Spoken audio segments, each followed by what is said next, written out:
E aí, pessoal, nós caímos, vamos agora para a nossa segunda parte. Esperar o pessoal entrar. O pessoal tá entrando. Vamos voltar, galera, vamos voltar, vamos voltando.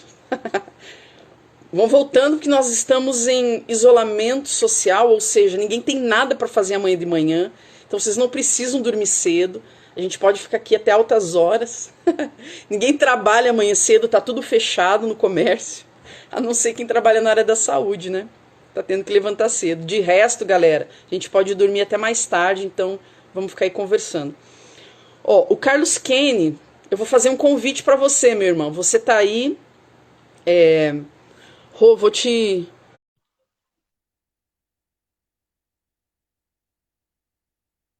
Tá aguardando, Rô.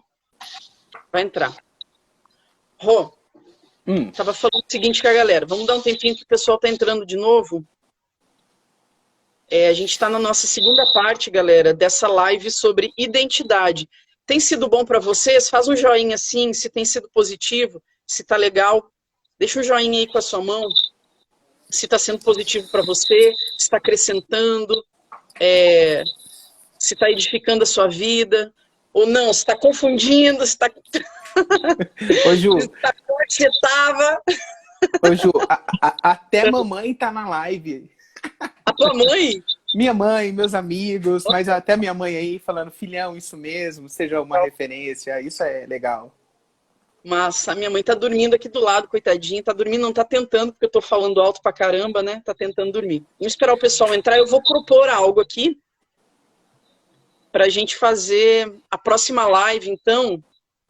Esperar o pessoal que tá entrando. Pra gente propor, então. Vamos fazer... Deixa eu ver aqui. Terça-feira, vamos ver que dia que é, Rô. Terça-feira.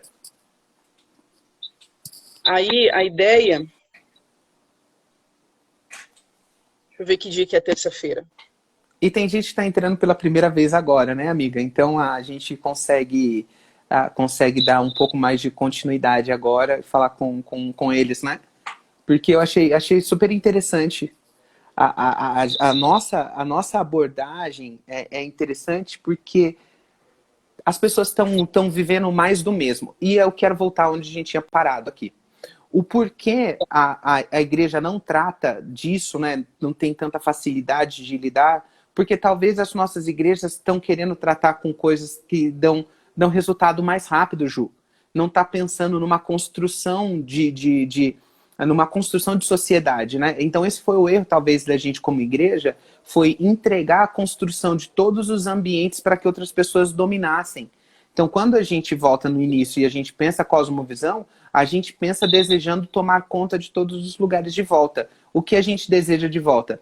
A gente deseja de volta as academias, a gente deseja de volta a ciência, a gente deseja de volta a arte, a gente deseja de volta a cultura, a gente deseja tudo de volta. Porque a igreja, ela é a única esfera capaz de tocar em todas as outras esferas. E talvez a gente não utilize isso de forma correta. Porque a gente perdeu uma geração de 30 anos que tem filhos hoje que não foram ensinados. Então agora nossa responsabilidade é ensinar essas crianças que vêm agora com esse público que é o nosso. Então existe pastores e líderes um pouco mais antigos, com a mentalidade ainda um pouco mais antiga, por assim dizer, que eles são mais fechados para essa abertura. Mas daqui 30 anos, provavelmente, grande parte desses irmãos já vão ter dormido em Cristo e aí a gente vai conseguir interagir. A homossexualidade e a falta de a homossexualidade em si e toda a variante da sexualidade não vai fazer mais barulho. A gente só tem que falar hoje, fazer barulho, ou só faz barulho lá fora, porque a gente tentou colocar para debaixo do tapete. Mas daqui 30 anos vai ser algo que não vai nem feder e nem cheirar. Então vai ser algo tão não normal, mas vai ser algo que para a gente é pecado, denominado pecado e acabou. A gente não abre mão da nossa estrutura de fé, da nossa identidade, daquilo que cremos. Então daqui a alguns anos, Ju, a gente vai ver que não vai ter mais esse barulho todo em volta da sexualidade, porque a cabeça já vai ser uma outra geração ensinada que existe, mas não é definidor.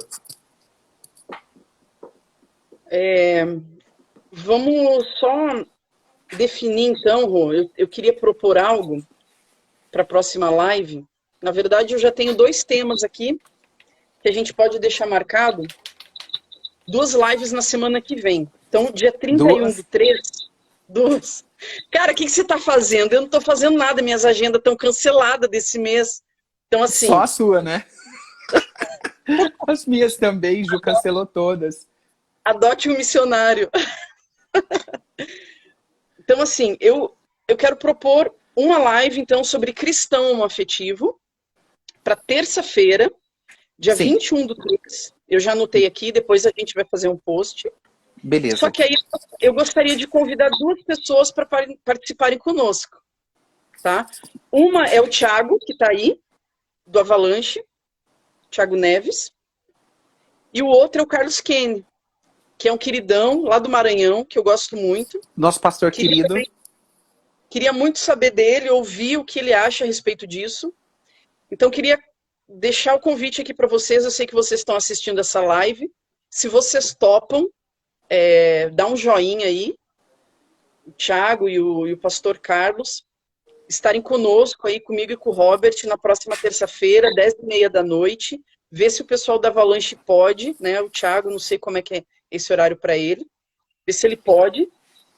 E aí a gente vai fazer uma postagem e vai falar, então, terça-feira que vem sobre cristão homoafetivo.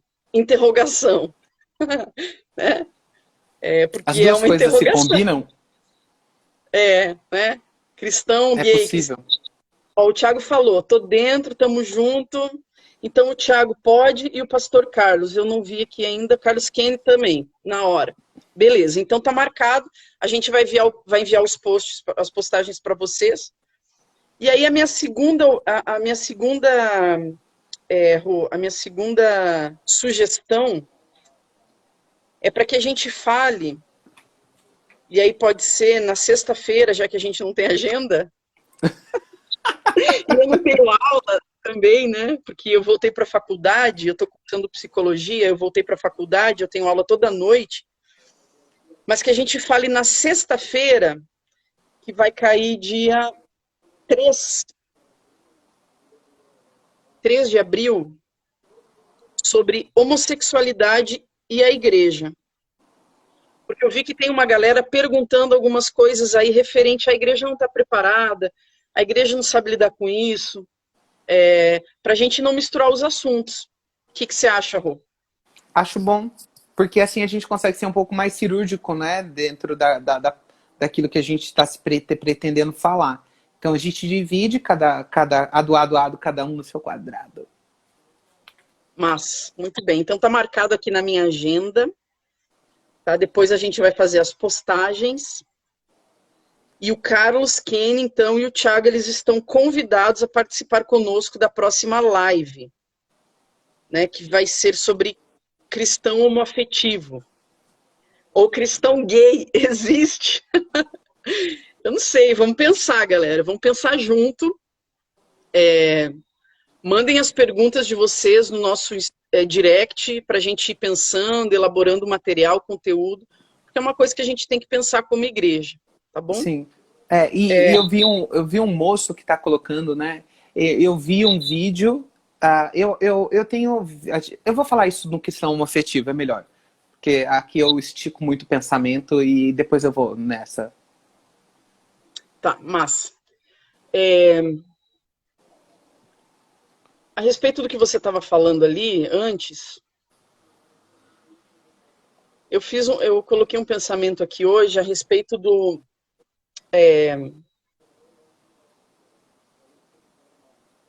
da nossa identidade, que diz assim: simplesmente decidir, uma vez por todas, tornar-se a nossa identidade escolhida, que a gente deve decidir viver uma identidade. Que o nosso papel é de ser ativo e decidir viver uma identidade em Cristo. Aí eu coloquei aqui que nós seremos confrontados com outras possibilidades e oportunidades de escolher sempre uma outra identidade. Ou seja, as tentações para confundir a nossa identidade, elas nunca vão parar, né? E a gente vai ter que reescolher o tempo todo a identidade que uma vez a gente selecionou, que a gente recebeu como herança em Cristo Jesus. Porque a gente vai passar a nossa vida inteira sendo tentado a flutuar, a perder, a falsificar, a substituir a nossa verdadeira identidade em Cristo Jesus. E aí eu escrevi um pensamento que, na medida em que o tempo vai passando, que é o que você estava falando, nós vamos acumulando pequenas vitórias com relação a essa identidade selecionada e escolhida por nós. E que daqui um pouco essa identidade que a gente escolheu, que a gente se apropriou, que a gente adotou, ela vai ser automática, que é o que você estava falando a respeito das crianças. Entende? Era só para complementar esse teu pensamento. Ah, o menino tá dizendo que eu tô cara de sono, não, que meu olho é pequenininho mesmo. Ô, Ju, eu quero pensar aqui com você um texto. Quero pensar com você um texto aqui, que eu acho que ele vai trazer pra gente um parâmetro. Quando... Deixa eu só ver se eu acho ele de primeira aqui. Se eu achar de primeira, eu vou... Foco nele e vou direto. Se eu não achar de primeira, eu falo pra vocês. O Igor tá falando aqui a respeito do livro Cristão Homoafetivo. Eu não sei, querido, eu não li, né? Eu não li o livro ainda.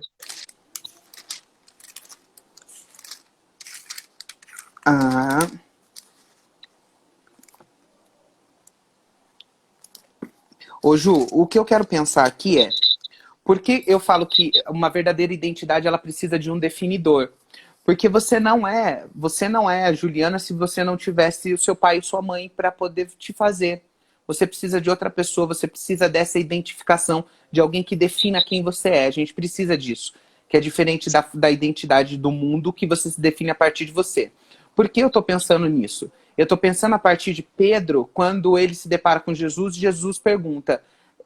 e vocês, quem dizem que eu sou? E Pedro diz, tu és o Cristo, o Filho do Deus vivo. Por Pedro identificar quem é Jesus, sabendo que ele é Filho do Deus Altíssimo, ele identifica a identidade de Jesus. Jesus fala para ele, porque você me conhece agora, você se conhece. E você é Pedro, e sobre esta pedra eu vou edificar a minha igreja. Então, sobre o que você falou, que eu sou o Cristo, Filho do Deus Altíssimo, eu vou edificar a minha igreja. Então, você me conheceu e agora eu apresento para você quem você é, você passa a se conhecer. Então, essa identidade transcendente espiritual, ela nos define mais do que a identidade só social. Porque nós somos um ser espiritual. Não sei que a gente tira a espiritualidade da existência, que daí a gente vira um materialista naturalista, que aí a gente não vai se importar. Mas sabendo que somos espirituais e cremos de forma espiritual, então nós precisamos entender que quem define nosso ser, nosso homem interior, nossa mulher interior, quem nós somos, é Deus. E aqui, automaticamente, ele também vai dizer pra gente, Deus ele tem tanta preocupação com a identidade, quem é você, Juliana, quem é o Robert, ele tem tanta preocupação com isso, que ele deixou um nome guardado para nós, que só nós saberemos qual é esse nome. Diferente da sociedade em si, que a Juliana é um número, Robert é um número, mas para Deus nós somos um nome. Sim. Isso que você começou falando aí, Rô, eu me vejo a partir do outro, isso é Freud. Isso é isso é psicanálise. Mas né? eu tô te dizendo eu me vejo a partir do outro no divino. Sim, mas a nossa identidade, ela também é construída a partir das nossas referências. Estou dizendo nossa identidade sexual. Nossa identidade sexual. Ela é construída a partir de me ver no outro, a partir das minhas referências e da construção que eu tenho no outro. E o outro, né, que é o pai, a mãe, o cuidador, ele tem a obrigação afetiva de me identificar. Quando isso não acontece, pode haver uma ruptura na minha identidade sexual, de como eu me vejo. Mas por que isso acontece? Que é uma pergunta que o irmãozinho colocou ali, sobre a autoimagem. Então, a minha autoimagem, a minha autoestima, ela se forma a partir dos meus laços afetivos. Eu não construo sozinha. Eu construo a partir das informações que eu recebo do outro. E Sim. quais essas informações que eu recebo do outro? Né? O que eu recebo do outro, elas estão construindo a minha self, que é a forma como eu me vejo. Por quê? Porque eu não construo sozinha na minha base de 2, 3, 5 anos de idade. Eu construo a partir de fatos, a partir de experiências, a partir de relações e a partir principalmente de verbalizações afetivas de quem dizem que eu sou. Mas por isso que eu digo para você que quando hoje a gente pensa em refazer a história 20, 30 anos, a gente pensa a trazer para esse pai, para essa mãe, uma identidade. E qual que é uma das primeiras responsabilidades dessa identidade? É imprimir aquilo que eu tenho no outro. Então essa mãe e esse pai precisam imprimir o que é divino nesse filho, que é algo que a gente tem, que a gente não tem hoje. Porque, o que a gente não tem? A gente não tem o sacerdócio, um pastoreio familiar. Eu acho que essa quarentena ela traz essa reflexão para a gente. Então eu vejo alguns dos nossos irmãos reformados, né, que eles trazem essa ideia do culto no lar, fazer com que a família esteja ali, seja ministrada pelo pai, pela mãe. Então isso aqui para a gente é algo muito positivo que deve se estender durante esse tempo. Por isso que eu acredito que a gente precisa pensar a partir de construir a identidade real agora. Porque se Freud está dizendo que há essa falsa identificação ou não há identificação quando um dos dois não está, quando a gente pensa nisso, a gente está vendo que tem um problema estrutural. A gente tem que atingir o problema estrutural. Então, o problema é que os pais não têm uma identidade cristã, muitas das vezes, não têm uma identidade pessoal, então, automaticamente, toda a pirâmide ela vai ser uma pirâmide deficitária. Por isso que a gente hoje vem pensando numa reconstrução social.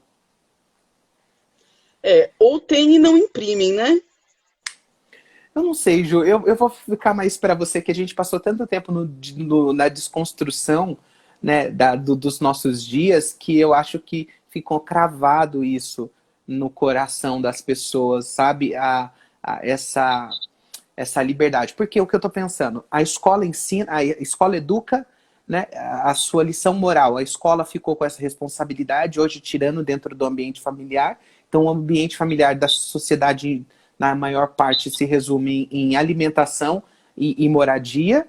Então, se eu te der alimentação e moradia, você tem tudo, você tem que estar satisfeito com isso. As questões afetivas não têm nada a ver, e educação não vou te dar, quem vai te dar é a escola. E no ambiente cristão também é a igreja que vai te ensinar a educação espiritual. Então, há uma terceirização que a gente precisa trazer de volta para dentro dos lares, edificar os lares, edificar as famílias, trazer uma identidade familiar para que as pessoas criem identificação. Meu pai é uma pessoa boa, minha mãe é uma boa pessoa. Trazer essa identificação para dentro do ambiente familiar hoje, eu acredito que é criar um pertencimento. E esse pertencimento vai fazer com que a gente saia de dentro e venha para fora. E agora, o que vai entrar dentro do nosso coração agora de identidade é uma identidade bíblica. Precisa ser uma identidade bíblica. A gente não pode, no meu entendimento, a gente não pode se tornar refém de ter vindo de uma família desestruturada, né? De forma alguma. Porque assim, a realidade não é vir de uma família que vai imprimir em você uma identidade divina de Cristo. Não é essa a realidade que a gente vê mesmo dentro das igrejas, não é. O que a gente vê são famílias disfuncionais mesmo dentro da igreja. Né? O que eu penso é que a gente não pode se tornar refém daquilo que aconteceu, da família que a gente veio, da vida que a gente teve, das coisas que nos aconteceram, e a partir daí estagnar uma falsa identidade.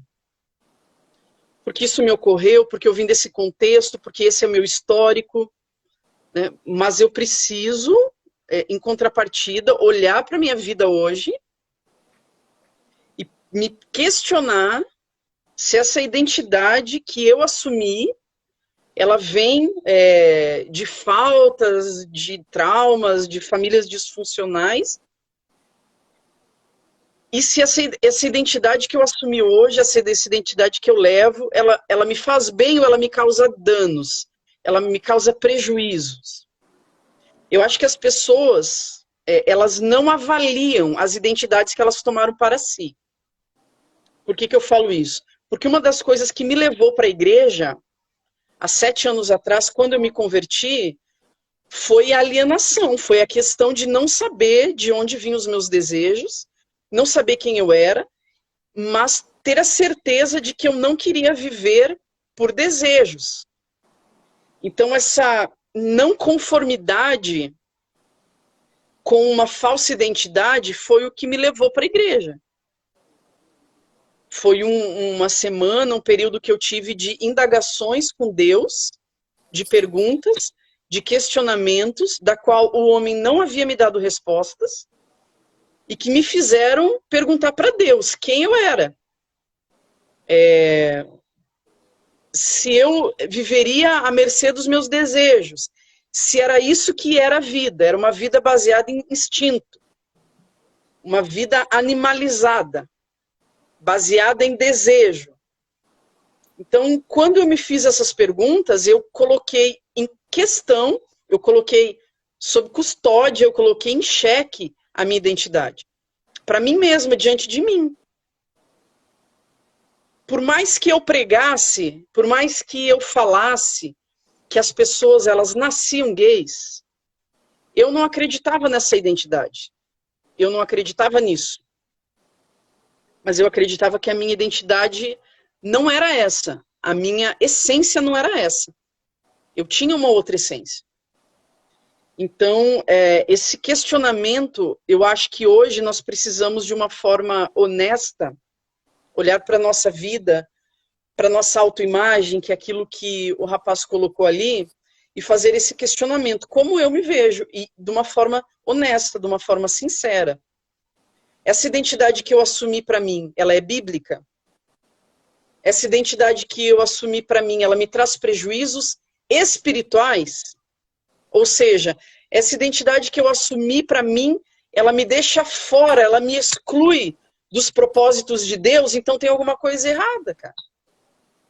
Ela me favorece, por quê? Porque ela me dá status, ela faz com que eu viva os meus desejos, ela faz com que eu tenha uma imagem perante a sociedade aceitável, mas ela me causa danos, ela me prejudica, ela me causa danos emocionais, espirituais, sociais, dos quais eu estou fingindo que não causam, mas até quando eu vou levar isso? Eu estou entrando num pensamento aqui que eu não sei se eu vou conseguir sair. Mas essa identidade que eu assumi para mim, a gente precisa refletir, cara. A gente precisa colocar na mesa. Nossa, botar o bode na sala, sabe? Para nós mesmos, assim. Essa identidade que eu assumi para mim, ela me causa prejuízos espirituais em Deus. Ela exclui os propósitos de Deus para minha vida. Então tem alguma coisa errada com essa identidade, cara. Sabe? A Bíblia diz, você não precisa que ninguém te ensine. Então, se você tiver a honestidade de não se sabotar, de ser honesto com o que você pensa, o que você sente, o que você vive, e colocar em xeque a possibilidade de você estar enganado sobre quem você é até o momento, sabe? Até hoje, você que está assistindo, quem sabe fazer essa reflexão, quem sabe você vai encontrar enganos, mentiras e coisas que não são percepções que Deus tem a seu respeito, que é uma autoimagem enganosa, falsa, e que te causa um prejuízo. E o que a gente não quer demonstrar de forma alguma é uma estrutura humana, né? Porque o que a gente está mostrando aqui é que nós só somos o que somos porque nós entendemos que Jesus disse quem somos. A gente cria nisso com toda a nossa força, porque não depende de mim, de você criar nossa personalidade como somos hoje. Porque essa identidade faz parte de uma personalidade nova, reconstruída, nova forma de ver, nova forma de pensar, nova forma de viver, então uma nova realidade, construiu uma nova personalidade, criou uma nova perspectiva. Mas quando a gente está pensando aqui, isso é obra do Espírito. Aqui a gente volta no seu pensamento dizendo que a gente não precisa que ninguém nos ensine. O que a gente tem é, e o Espírito vos conduzirá a toda a verdade. E o Espírito vos conduzirá a toda a verdade. Então, se o Espírito não estiver em nós, nos conduzindo a toda a verdade, muito provavelmente a gente tá com uma certa dificuldade de compreender. Então, ele vai, dia após dia, nos dando sinal de mudança. Dia após dia, vai nos limpando, nos lavando, nos podando, né? Então, a gente está inserido nessa videira, que é Jesus, e Jesus vai dando para a gente os nutrientes que nós necessitamos, e no momento propício o Espírito Santo vem e poda, para que a gente dê mais frutos. Então a gente vai mudando, a gente vai sendo mudado, e seremos transformados, né? Então é um processo longo. Eu tenho 7 anos de caminhada, você tem 7 anos de caminhada, a gente está muito próximo e a gente vê que, de certa forma, Deus lançou os nossos propósitos, a nossa caminhada, né? A gente cresceu muito rápido em Deus, porque a gente se lançou muito em Deus, Ju. Então, Sim. talvez eu acho que o nível da sua renúncia, o nível do que você se lança em Deus, também é o nível daquilo que você vai recebendo. Quanto você deseja? De quanta de quantidade você quer deixar aquela realidade falsa, mas você não se nutre de nada do que é verdadeiro. Eu quero deixar o falso sem me nutrir do que é verdadeiro? Não dá. Não vai ter como, isso não vai acontecer. Então eu preciso, a partir do meu novo nascimento, da minha realidade, partir de uma nova construção geral. Uma construção total, novos pensamentos, novas atitudes, novos relacionamentos, tudo novo. Eis que tudo se fez novo, as coisas velhas se passaram e tudo se fez novo, e isso se torna uma realidade. Então, quando a gente vive isso em intensidade, Ju, a gente vê que as estruturas mudam e a nossa identidade ela fica mais fixa. Então, a gente consegue identificar com mais facilidade quando uma falsa identidade quer novamente tomar conta do nosso coração. Porque a falsa identidade ou ídolo, ele sempre vai tentar tomar conta do nosso coração. Como diria Calvino, o nosso coração é uma fábrica de ídolos. E a falsa identidade é um ídolo, né? A falsa identidade é um ídolo, por isso que ela não se sustenta. E os ídolos, eles são pecados, né? E o Sim. pecado cansa, e o pecado nos emburrece, o pecado nos enfeia. Tem uma pergunta aqui que eu não sei se Olivier, não sei se é assim, Pablo. Juliana, depois que você entendeu que a sua identidade, qual é a sua identidade, você deixou de ter desejos homoafetivos? É o Luan que escreveu o livro com a gente. Ah, tá, é porque tá escrito Oliveira, É a Oliveira, deve abreviação ser de Pablo Oliveira. Oliveira, né? Tá. É o Luan. E aí, queridão, tudo bem, Pablo? Tudo bem, queridão? Eu não sei se você estava no início da live. Eu acho que você pode escolher alguma pergunta aí para você estar respondendo também, Rô. Só para a gente estar respondendo algumas perguntas da galera. Tá bom, eu vou olhar aqui assim. Eu não sei se você estava no início da live, a gente falou um pouco de desejo. Quando eu soube quem eu era em Cristo, os meus desejos não me abandonaram, eles permaneceram ali. A diferença é que eles deixaram de ser ditadores na minha vida. Quando você entende, se apropria dessa identidade nova em Cristo Jesus, eu creio que o desejo, ele passa de ser um ditador a ser um incômodo. E com um incômodo, você vive. E há uma diferença crítica e muito grande, né? De você viver com incômodo, com algo que está ali, que pode ser ínfimo, que é controlável, que sabe, que você consegue administrar, do que um ditador. Paulo diz que nós éramos, por natureza, escravos, né? Mas ele disse, mas Deus é fiel e não permitirá que você seja tentado além do que você só pode suportar. Esse aqui é outro versículo que eu queria ler. Mas Paulo diz que nós éramos escravos, né? Só que agora é como se o desejo ele permanecesse comigo, mas ele não me possuísse mais, dá para entender? O desejo ele pode até permanecer, mas eu não sou mais serva do desejo. Quando você entende, descobre essa nova identidade, pelo menos é o que eu creio, esse desejo, você deixa de ser escrava desse desejo. E você passa a administrar esse desejo. Você não é mais, ele não é mais o teu senhor, porque o teu senhor hoje é Cristo. Então você destrona um ídolo que estava na área da sexualidade na sua vida, que era o seu desejo. O desejo era um ídolo, onde você tinha que ceder a tudo o que ele te orientasse. Então esse ídolo é destronado. Ele vai voltar a incomodar de vez em quando? Ele pode voltar a incomodar sempre. Porque não é porque eu fui resgatada que o resto do mundo foi resgatado comigo. O mundo continua aí. As pessoas continuam sendo interessantes, o desejo continua latente ou diminuído. Mas a questão é que eu não sou mais serva desse desejo. Não sei se eu respondi. Ju, eu olho assim, eu tenho uma vibe muito, muito diferente com a questão do desejo, porque para mim o desejo, ele é só um desejo, então ele não tem todo esse poder, toda essa força. Então o problema é que as pessoas querem justificar como se fosse algo natural. Eu nasci com isso, eu cresci com isso, mas sem entender que isso é um comportamento, é um pecado, é um comportamento, é um desenvolvimento. Então, se é um desenvolvimento de uma falsa realidade, eu preciso entender que isso não tem finalidade. Qual é a finalidade que não tem? Ele é passageiro, ele é transitório, isso vai mudar. Então, eu não posso... Mas isso não é tão simples, para todo mundo. Você entendeu isso em Cristo. Sim. Eu entendi isso em Cristo. Mas é o dilema, tanto que você vê, muitas perguntas voltam para esse ponto. Mas, Ju, eu acho que...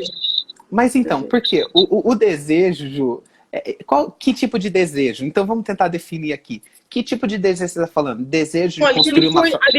Ele foi específico, ele falou sentir desejos homossexuais. Tudo bem, então aqui você está... Só que aqui a gente tem que fazer um corte para a gente poder entender melhor esse desejo, já que foi por aqui que foi. Que tipo de desejo eu estou sentindo? Eu estou sentindo desejo afetivo, vontade de criar uma família, pai de família, criar um ambiente familiar, criar tudo isso. Eu estou com tesão, com vontade de gozar. Então, pelo que eu entendi, ele tá afim de pegar o irmão, entendeu? É assim, é o pau, né? Mas então, que sentido tem pegar o irmão se não existe finalidade nenhuma pegar a pessoa sem um compromisso em si e sem a gente entender que existe uma ordem divina, uma ordem criada originalmente, que é o relacionamento entre um homem e uma mulher. Mas isso não é óbvio. A questão só é essa. Isso não é óbvio para todo mundo, entendeu? Isso é óbvio para você, para mim, e para algumas pessoas que estão participando, eu creio que também já superaram isso, que seja óbvio. Mas não é óbvio para todo mundo. Mas, Ju, o que vai fazer isso óbvio, minha amiga, é o Espírito, não somos nós. A gente vai viver por aí, em todos os lugares, falando, tentando trazer uma coisa óbvia para dentro do coração, que não é uma responsabilidade nossa. A gente precisa entender que quem vai trazer essa confirmação para o coração da pessoa, que o desejo dela é um desejo não volitivo por Deus, não é o que Deus decidiu para ela, porque Romanos 1 está dizendo que se a pessoa se entrega ao seu desejo, ela está debaixo de uma sentença divina. Deus sentencia uma pessoa que quer viver o seu desejo. Então a gente está dizendo, Cristo está mostrando que esse desejo é mortífero. Ele não pode dominar você porque ele vai levar você à morte. Então ele está mostrando isso aqui. Entendo que isso aqui é espiritual. As coisas espirituais se discernem de forma espiritual. Quem é carnal não vai discernir coisa espiritual. Então se a gente entendeu isso, então a gente vai para cima. Volto de novo no que eu tinha falado para você. Muita gente não é convertido. Então a gente apanha muito aconselhando, lidando, e é nossa responsabilidade fazer isso, Ju. Nós temos que fazer isso. Mas a pessoa não nasceu de novo, então ela não discerne as coisas espirituais. Porque quando ela discerne, ela vai renunciar. É inevitável, Ju. Eu continuo achando que não é tão simples. Porque é um embate entre o meu prazer e a única coisa que pode vencer é Jesus. Eu entendo isso. Eu E entendo só isso. quem convence... Então, apresentar isso para apresentar isso para o outro, entendeu? É trazer uma boa notícia, é trazer que tem dizer que tem algo que vai combater diretamente com o desejo dela, que é Jesus. Ele é o único que consegue entrar nesse embate e vencer. É ele. Então, eu tenho uma pregação montada sobre desejo, porque eu acho que não é algo tão simples, justamente para desnudar, para trazer à tona. Por quê? Porque as pessoas elas estão perdendo o embate da fé, e estão cedendo a esses desejos. E assim, e Paulo justifica, Paulo não, né? A gente não sabe quem é o autor em Hebreus, mas ele justifica que aquele que não tem o conhecimento da justiça, ele é imaturo. Então, por que eu estou falando isso? Porque você está dizendo que quem convence é o Espírito vem para convencer do pecado, da justiça e do juízo. Convencer da justiça é convencer que eu fui justificado, é que eu sou filho, é que eu sou santo, é que eu fui restaurado, é que eu fui restituído. E o Espírito Santo tenta fazer isso todos os dias conosco, nos convencer do pecado, da justiça e do juízo. Só que o autor a carta de Hebreus vai falar que quem não discerne o ensinamento da justiça é criança na fé, é bebê na fé, e precisa de leite. Por quê? Porque ele não discerne, Hebreus 5, ele não discerne o ensino da justiça. Por que eu estou falando isso? Porque tem pessoas que não discernem as coisas básicas. E é por isso que cada um de nós está num nível. Algumas pessoas não discernem as coisas básicas de que você não é mais escravo dos desejos. Isso é básico? É básico. É elementar? É elementar. É basilar? É. Mas não é óbvio. E eu vejo Jesus na Bíblia sempre fazendo perguntas a respeito de coisas óbvias. De cura, principalmente. Por quê? Porque para Jesus nada era óbvio. Ele não deduzia absolutamente nada. Sabe? Então ele indagava as pessoas para entender delas o que elas estavam pensando. Porque cada pessoa está num nível, numa maturidade espiritual. Você entrou em Cristo violentamente. Com os dois pés no... Sabe? Você mergulhou em Cristo. E eu creio que eu fiz a mesma coisa, cara. Porque a minha vida é Cristo hoje. É o que me move, é o que me sustenta. É o que me ampara, é pelo que eu vivo. E foi assim desde o início, intenso, radical, violento, e é até hoje. Só que nem todo mundo tem o mesmo processo. Algumas pessoas são doses homeopáticas, ou elas precisam dos princípios elementares da doutrina de Cristo. São coisas básicas, sim, entende? Eu entendo. Eu entendo assim, eu entendo você e eu sei por onde vai o seu pensamento. Você é mulher mais adocicada e eu sou homem um pouco mais lógico. Então, quando eu enxergo que dentro desse ambiente eu vejo muita vitimização, eu vejo, infelizmente, que as pessoas se vitimizam muito. Então, para que a pessoa saia desse lugar de vítima e ela entenda que é uma luta, o céu será tomado à força. Então, quer dizer que há uma resistência incomum para a gente conseguir fazer com que coisas aconteçam. Então, quando eu penso aqui, esse equilíbrio nosso, ele é válido até por isso. Até não tendo uma mentalidade... Esse equilíbrio, ele é válido por isso. Então, isso é bom. Porque quando a gente encontra... A gente não está dizendo que não há uma mensagem de graça, né? Então, não é isso. A gente está dizendo que há uma mensagem de graça, mas a gente está dizendo que também há uma mensagem de resistência, de resiliência, que precisa ser para a gente, para pessoas que viveram essa realidade. Nós precisamos vencer isso.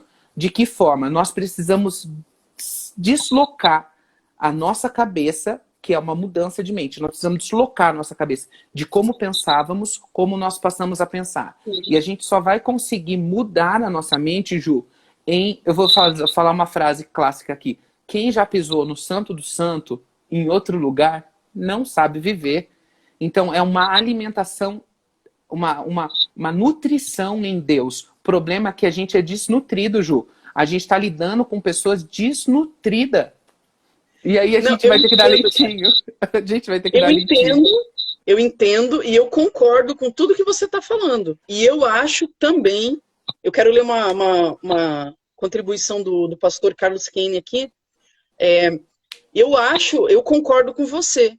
Muitas pessoas estão no vitimismo. Estão no vitimismo. E não se apropriam, não escolhem a identidade que elas receberam e que querem ter em Cristo Jesus. O Carlos disse assim: pessoas que não nasceram de novo mostram evidências claras das suas argumentações e defesas. É exatamente o que nós abrimos o nosso a primeira parte lá falando, a respeito de escravos. Escravos argumentam e justificam as suas motivações, porque eles querem continuar no pecado. É isso aí, é isso aí. E aqui o grupo de apoio do pastor Carlos, você quer? Porque a pergunta que ele faz é, você quer? Quando a pessoa diz que quer, mas ela tem dificuldades, ela tropeça e ela quer aprender, Ju, a gente vai andar com essa pessoa os anos que for necessário. Mas o problema é que a gente chega com pessoas que não querem. Então elas não querem, estão bem desse jeito, querem viver desse jeito, né? Então esse é o problema. Então fazer essa identificação. Então a gente tem que ter muito feeling, né? Eu acho que a nossa responsabilidade hoje é com muito feeling. Então a gente não sobe muito o nível, né? Dizendo, eu desço até onde você tá e eu digo para você, eu tenho desejo, eu tenho vontades, eu sou tentado, eu sofro a mesma coisa que você, eu já escorreguei, eu já tive problemas, eu já tive tudo isso. Mas eu entendo que a falsa identidade, ela nunca mais voltou a habitar dentro do meu coração, como a falsa identidade não pode mais tomar conta da nossa vida. Cristo é o nosso definidor. Nós precisamos dizer, agora somos escravos de Cristo. Romanos vai dizer que se nós temos dois senhores, né? Ou nós vamos nos fazer escravos do pecado ou escravos de Cristo. A gente vai tomar uma decisão. E a gente precisa entender que a graça vai agora, a lei vai mostrar pra gente o quanto que ser escravo de Jesus, aqui no sentido de servir a Jesus, é melhor do que servir a nossa carne. Porque a nossa carne, o desejo vai nos levar para corrupção e para morte. E a gente sabe que vai, Ju. Morte dos relacionamentos, morte da felicidade, uma culpa incompreensível, várias coisas vão acontecendo. Então a gente precisa entender que não vale a pena. Então se não vale a pena, mortifique-se, renuncie, toma a sua cruz. A jornada é longa, a nossa jornada é longa também, mas vale a pena ressignificar, vale a pena viver tantas outras coisas. E eu olho hoje, Ju, eu vivo tantas coisas lindas hoje que eu nunca viveria naquela vida, na transexualidade. Eu não viveria nunca, porque aquilo ali não é uma realidade. As coisas que eu vivo hoje não é uma realidade. Por quê? Porque é Deus que faz a gente habitar em família hoje, através de uma comunhão em espírito. É isso aí, concordo. Deixa eu só... eu esqueci de falar no início, e aí eu vou estar passando para te concluir, Rô, para a gente encerrar a nossa live, para te fazer as tuas considerações finais. Eu tenho um grupo de apoio online, que se chama Farol. Ele funciona uma vez por mês, numa plataforma, num aplicativo chamado Zoom.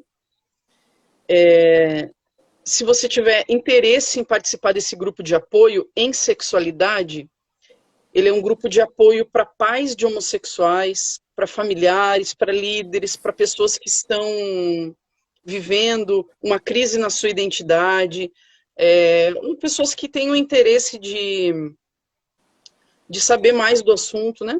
Nós nos reunimos uma vez por mês. Tem o grupo tem o Instagram, que se chama Farol, _grupo. Lá eu posto a data, o horário que vai ser as reuniões, que vão ser as reuniões, e o link de acesso para você participar do grupo, tá? Então, quem tiver interesse, nós vamos nos reunir agora no próximo dia 10, que é na Sexta-feira Santa, às 10 horas da manhã. Mas se você entrar no grupo do Farol lá, Farol Grupo de Apoio, você vai ver que tem já um post com o horário e a data. Tá bom, galera? Vocês gostaram? Porque assim, nós temos mais alguns minutinhos e vai cair a segunda parte. Então, para a gente poder encerrar, não ficar sem se dar tchau, não ficar sem fazer as considerações finais, né? Então a gente vai se ver de novo, né, Ju? Isso, vai. Aí, Nós e a temos gente vai falar marcado de aí. outros temas. Vamos, eu já estou com 2 temas aqui Ô, Ju, e deixar aqui pro engatilhados. pessoal, né?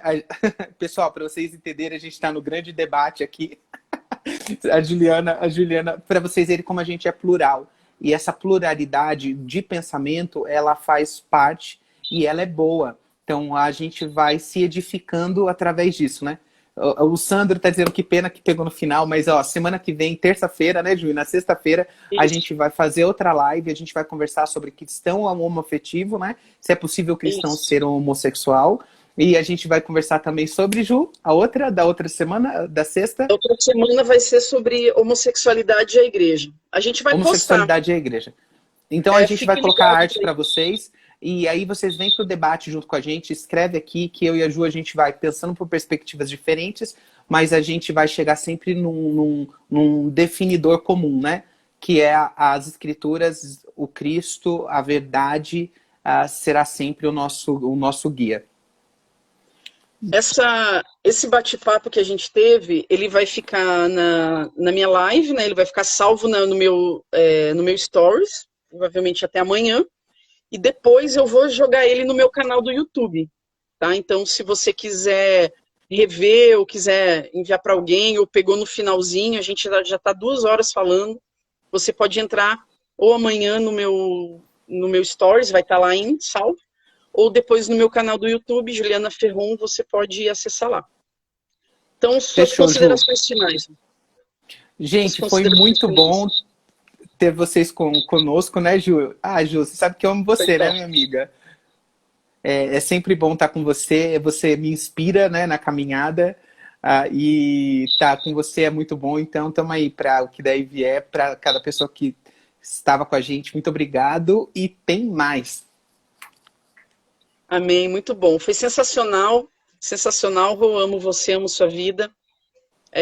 Você é um vencedor, você é um filho amado de Deus, eu amo você. Obrigado a toda a galera aí que ficou, né? Esses valentes que ficaram aí 2 horas conosco. 2 horas, 2 uma horas, igreja né? de Eu 100 sei membros, que uma igreja de 100 membros, hein, Juliana? 150 é, membros, ó. A gente já tinha uma comunidade ali dos ex. muito bom. O Tiagão, meu amigo querido, a galera que participou aí, muito obrigada quem ficou. Gostaria de deixar um pensamento, né, para a gente encerrar, que é o seguinte: o Evangelho, eu escrevi isso aqui, ó, o Evangelho é um convite democrático para você seguir Jesus, não importa quem você acha que você é, né? Não importa quais desejos você tenha. O Evangelho é um convite democrático para você seguir esse Jesus. Venha do jeito que você está, achando que é quem você é, pensando que é quem você é. Se você não sabe quem você é, venha para Cristo, venha para Jesus, porque nele Amém. você vai encontrar a sua verdadeira identidade. Amém, Amém. queridos? Então vamos estar Amém. encerrando. Um beijo. Foi muito legal estar com vocês. Terça-feira a gente se vê com outro tema. Vamos lá, vamos estar com a participação dos nossos 2 amigos queridos aí na próxima terça. Vai ser top. Boa noite para Grazi, um beijo para ela, para toda a galera aí que ficou participando. Tchau, Rô. Amo você. Beijo, Ju.